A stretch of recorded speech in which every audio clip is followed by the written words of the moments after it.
Students, hope you will be fine. Today we will study about the MIDI terminology. Students, MIDI stand for Musical Instrument Data Interfaces. यहाँ पर आपको ऐसे interfaces दिए गए हैं जो कि किसी म्यूज़िकल इंस्ट्रूमेंट से कनेक्ट करने के काम में आते हैं।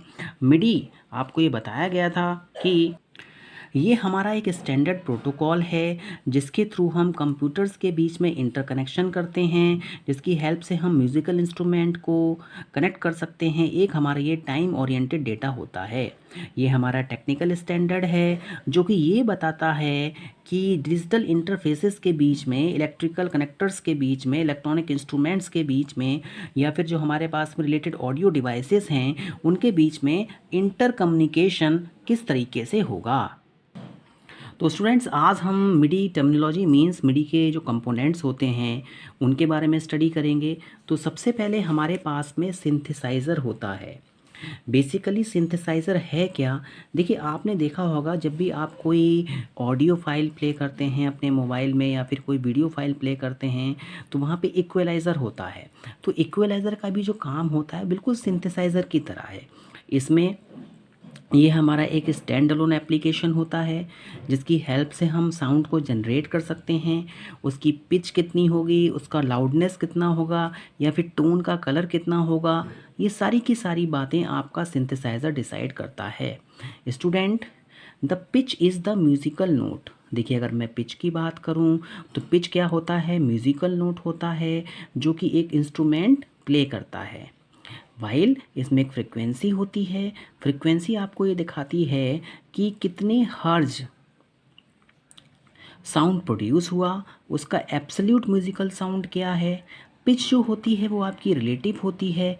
जैसे tuning your guitar to itself may sound fine but not have the same absolute note as another guitar. देखिए, आपने किसी एक नोट को एक गिटार पे प्ले किया, हो सकता है उसका कि साउंड क्या हो, बहुत अच्छा हो, बट सेम नोट को जब आप किसी दूसरे गिटार पे प्ले करेंगे तो हो सकता है कि आपको वहाँ पे पिच लेवल में कुछ डिफरेंस देखने को मिले। मींस पिच क्या है? रिलेटिव है। और जो हमारे पास में नोट क्या होता है वो हमारी एक एब्सोल्यूट वैल्यू होती है। फ्रिक्वेंसी हमारा एब्सोल्यूट म्यूजिकल साउंड होता है। तो स्टूडेंट्स, हमारे पास में अगर एक गुड सिंथेसाइज़र है, एक हमारे पास में गुड साउंड जनरेटर है, तो उसके पास में क्या क्या थिंग्स होती हैं? एक माइक्रो प्रोसेसर आपको देखने को मिलेगा, कीबोर्ड आपको देखने को मिलेगा, कंट्रोल पैनल्स होंगे, मेमोरी होगी। जितने भी देखिए जो एक बेसिकली कंप्यूटर्स में कंपोनेंट होते हैं वो आपको गुड सिंथेसाइज़र में देखने को मिलेंगे, साउंड जनरेटर में देखने को मिलेंगे। स्टूडेंट्स, यहाँ पर हमें पीसी साउंड कार्ड्स भी देखने को मिलते हैं जिसकी हेल्प से आप multiple sounds eight the same time play कर सकते हैं। स्टूडेंट्स, इसके बाद हमारे पास में क्या होता है? एक सिक्वेंसर होता है। देखिए, सिक्वेंसर बेसिकली है क्या? एक हमारे पास में स्पेशल हार्डवेयर है जिसका बेसिक वर्क होता है नोट को स्टोर करना। जो भी इवेंट है, जो म्यूज़िकल इवेंट परफॉर्म होगा उसका सीक्वेंस क्या है उसको एडिट करना। मीन्स सीक्वेंसर की हेल्प से जो भी हमारे पास में म्यूज़िकल नोट्स होते हैं उनको मेमोरी में स्टोर किया जाता है, उनको हम एडिट कर सकते हैं, कुछ चेंज लेके आ सकते हैं in the form of MIDI data. Mean जो भी मिडी डाटा होगा उसको चेंज हम easily with the help of sequencer कर सकते हैं। देखिए, आजकल हमारे पास में बहुत सारे सॉफ्टवेयर म्यूज़िक एडिटर्स भी आ रहे हैं जिसकी हेल्प से हम डेटा को डायरेक्टली मैनिपुलेट कर सकते हैं। आपने देखा होगा एंड्रॉयड प्ले स्टोर पर बहुत सारे ऐसे सॉफ्टवेयर्स हैं जिसके थ्रू आप वॉइस को इंक्रीज़ कर सकते हैं, डिक्रीज़ कर सकते हैं, वॉइस में कुछ चेंजेस लेके आ सकते हैं, नॉइस रिडक्शन कर सकते हैं। ये सारा का सारा वर्क आपका बेसिकली क्या है? सिक्वेंसर का होता है, उन्हें हम सिक्वेंसर कहते हैं। स्टूडेंट्स, अब इसमें बात करें मिडी कीबोर्ड की। जो मिडी कीबोर्ड होता है, नाउ स्टूडेंट्स, जो हमारे पास में मिडी का कीबोर्ड होता है वो साउंड प्रोड्यूस नहीं करता है, वो प्रोड्यूस करता है साउंड को, बट हम ये कह सकते हैं कि इसमें जो सीक्वेंसेस जनरेट होते हैं मिडी इंस्ट्रक्शंस के, वो आपके मिडी मैसेजेस कहलाते हैं। और इनको प्रोड्यूस करने के लिए हमारा मिडी कीबोर्ड जो होता है वो वर्क में आता है। स्टूडेंट्स, जो हमारे मिडी मैसेजेस हैं वो एक असेंबली कोड की तरह होते हैं और जिसके अंदर कुछ बाइट्स ऑफ डेटा कंसिस्ट करता है। मीन्स हम ये कह सकते हैं कि जो मिडी मैसेजेस है उसके इनसाइड जो डेटा होगा वो बाइट्स की फॉर्म में कोड होगा। स्टूडेंट्स, मिडी मैसेज जो होता है वो एक सीक्वेंसर, आप कह सकते हैं एक सीक्वेंस में स्टोर होता है। आप ये कह सकते हैं कि जैसे कि किसी ने कोई साउंड प्ले किया 3 मिनट्स के लिए, तो जो हमारा मिडी मैसेजेस होगा उसका जो साइज़ होगा वो 3 KB का होगा। बट इसके कंपैरिजन में अगर हमारे पास में ए वेव टेबल फाइल है, जैसे हम WAV फाइल कहते हैं, वो 1 मिनट ऑफ म्यूज़िक को स्टोर उसमें किया जाए तो उसकी जो फाइल का साइज़ होगा वो 10 MB का होगा। स्टूडेंट्स, जो मिडी कीबोर्ड होते हैं उनको समटाइम कीबोर्ड कंट्रोलर भी कहा जाता है। इनका जो बेसिक वर्क होता है वो मिडी इंस्ट्रक्शंस को जनरेट करना होता है और जो हमारी मिडी इंस्ट्रक्शंस होती हैं उनको हम मिडी मैसेजेस कहते हैं। मिडी कीबोर्ड पर साउंड प्रोड्यूस करने के वर्क में नहीं आता है। नाउ स्टूडेंट्स,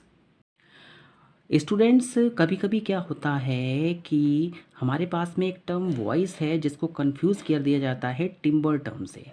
देखिए, जितनी भी हमारी टर्मिनोलॉजीज़ हैं, हमारे पास में मिडी इंस्ट्रक्शंस होती हैं। मिडी की अपनी अपनी टर्मिनोलॉजी है जिसमें हमारे पास में सिंथेसाइज़र होता है, सीक्वेंसर होता है, कीबोर्ड होता है जैसे कि हम कंट्रोलर कहते हैं, एक वर्ड होता है टिम्बर। अगर हम इसको मिडी टर्मिनोलॉजी में बात करें तो ये जो होता है ये आपका इंस्ट्रक्शन को किस तरीके से एमुलेट किया जाए, किस तरीके से कैलकुलेट किया जाए, किस तरीके से कंबाइन किया जाए। फॉर एग्ज़ाम्पल, तो स्टूडेंट, जैसा कि आपको बताया गया कि हमारे पास में एक पियानो है, उसके जो इंस्ट्रक्शंस नोट होंगे वायलिन से बिल्कुल डिफरेंट होंगे। तो टिम्बर एक वर्ड है जो कि मिडी टर्मिनोलॉजी में यूज़ होता है, जिसका बेसिक वर्क होता है कि इंस्ट्रूमेंट्स को इमुलेट करना, कंबाइन करना। स्टूडेंट्स, हमारे पास में सिंथेसाइज़र होते हैं।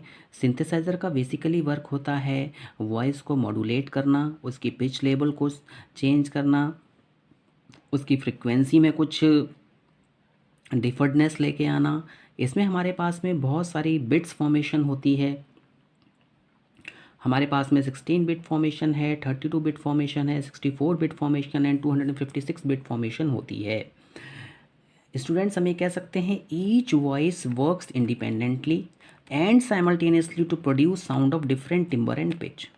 यहाँ पर जितनी भी साउंड्स प्रोड्यूस होती हैं 16 बिट में, 32 बिट में, 64 बिट में, 256 बिट में, ये सारे के सारे साउंड या फिर वॉइस इंडिपेंडेंटली वर्क करते हैं। ये कॉन्करेंटली भी वर्क कर सकते हैं जिससे कि हमें एक डिफरेंट पिच लेवल या फिर एक हमें डिफरेंट इंस्ट्रक्शंस का इमुलेशन देखने को मिलता है जिसे हम टिम्बर कहते हैं। स्टूडेंट्स, द टर्म पॉलीफोनी, यहाँ पर एक टर्म पॉलीफोनी का यूज़ किया जाता है जिसका बेसिक मीन्स ये है we can produce number of voices at the same time. एक समय में डिफरेंट वॉइसेस को प्रोड्यूस किया जा सकता है। अगर हमारे पास में टिपिकल एक टोन का मॉड्यूल है, वहाँ पर हम प्रोड्यूस कर सकते हैं 64 डिफरेंट नोट्स को प्रोड्यूस किया जा सकता है और 64 डिफरेंट इंस्ट्रूमेंट्स को एक साथ में प्ले कराया जा सकता है, रन कराया जा सकता है। हमारे पास में मिडी के कुछ स्पेसिफिकेशंस हैं। A standard mapping specify just what instrument will be associated with what channel has been agreed on and is called general MIDI. जो हमारे मैपिंग के स्टैंडर्ड हैं, मिडी में किस तरीके से इंस्ट्रूमेंट्स यानी कि जो भी पैचेस हैं, जो भी नोट्स हैं, एक पर्टिकुलर नोट को किस चैनल पर रन कराया जाए, ये सारा का सारा मैपिंग जो होता है जनरल मिडी मैसेजेस में होता है। स्टूडेंट्स, जो हमारे पास में एक स्मॉल से स्मॉल मिडी इंटरफेस है उसमें 128 पैचेस होते हैं जिसको कि एसोसिएट किया जा सकता है किसी भी स्टैंडर्ड इंस्ट्रूमेंट से। इसमें हमारे पास में 10 चैनल्स होते हैं जो कि रिज़र्व होते हैं प्रिकॉशंस इंस्ट्रूमेंट्स के लिए। फॉर एग्ज़ाम्पल, वायलिन को प्ले करना है, फ्लूट को प्ले करना है, पियानो को रन कराना है। स्टूडेंट्स यहाँ पर तीन मोस्ट इम्पॉर्टेंट थिंग्स हैं। एक है नोट। नोट जो होता है वो आपका एक टिपिकल मैसेज है, वेलोसिटी वॉल्यूम को दिखाता है। एक हमारे पास में स्टेटस बाइट होती है। स्टेटस बाइट ये बताती है कि कौन सा चैनल यूज़ किया गया है, कौन सा पिच यूज़ किया गया है, और दो टू बाइट्स के बीच में हम कौन सा चैनल यूज़ कर रहे हैं, कौन सा पिच लेवल यूज़ कर रहे हैं, ये स्टेटस बाइट से रिफ्लेक्ट होता है। Note, velocity and status byte. Students, the data in a MIDI status byte is between 128 and 125। जो डेटा होता है मिडी स्टेटस बाइट में वो 28 नंबर से लेके 255 तक होता है। Each of the data byte, इसमें जितनी भी डेटा बाइट्स होती हैं वो आस्काई को रिप्रेजेंट करती हैं, that is 0 to 127। Students, actual जो मिडी बाइट होती है वो 8 बिट की होती है, जिसमें हम एक स्टार्ट बिट लेते हैं, एक स्टॉप बिट लेते हैं। इट मीन्स कि हमारे पास में जो यहाँ पर एक डेटा बाइट बनेगी वो आपकी 10 बिट्स की होगी। यहाँ पर आपको एक मिडी मैसेजेस के बारे में बताया गया। स्ट्रीम ऑफ 10 बाइट्स है ये। 10 बाइट्स में डेटा ट्रैवल कर रहा है।